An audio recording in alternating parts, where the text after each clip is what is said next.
Satara ZP त्रिशंकू निकाल. शंभूराज देसाईंच्या ए plan बरोबर सत्तेची जादू कोण करणार?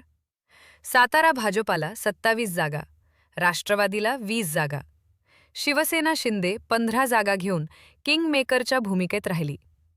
जिल्हा परिषदेच्या 65 जागांच्या निकालाने राजकीय उलथापालथ झाली. एकीकडे भाजपाला सातारा जिल्ह्यात स्पष्ट बहुमत मिळेल अशी परिस्थिती होती. 2 मंत्री असूनही साताऱ्यात भाजपला बहुमताचा आकडा गाठता आला नाही. यामागे स्थानिक राजकारण, काही नेत्यांचे कंत्राटी प्रेम, काही ठिकाणी घरातच तिकीट दिल्याने इतर ठिकाणी वेळ देता आला नाही. बूथ प्रमुख व कार्यकर्ते यांची छुपी रसद विरोधकांना मिळाली. त्यामुळे भाजपनेच भाजपाचा पराभव केला की काय अशी परिस्थिती निर्माण झाली आहे.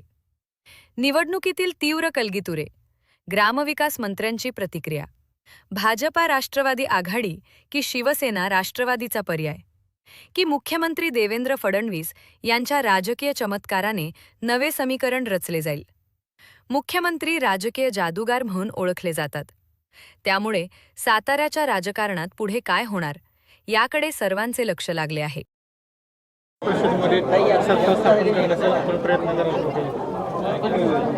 बिलकुल जिल्हा परिषदेमध्ये सत्ता स्थापन करण्यासंदर्भात भारतीय जनता पक्ष प्रयत्न करेल.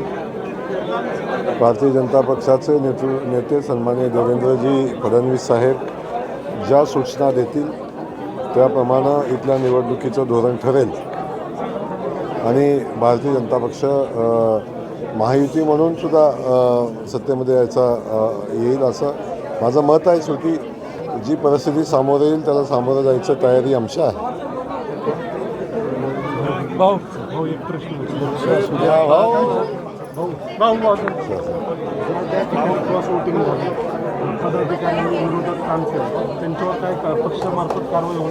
नाही, त्याचं आपण असं खूप ठिकाणी झालं आहे, त्याचं ॲनालिसिस चालू आहे. ज्या ज्या ठिकाणी पक्षविरोधी कारवाया झाल्या असतील त्या त्या ठिकाणी कारवाई नक्की होईल.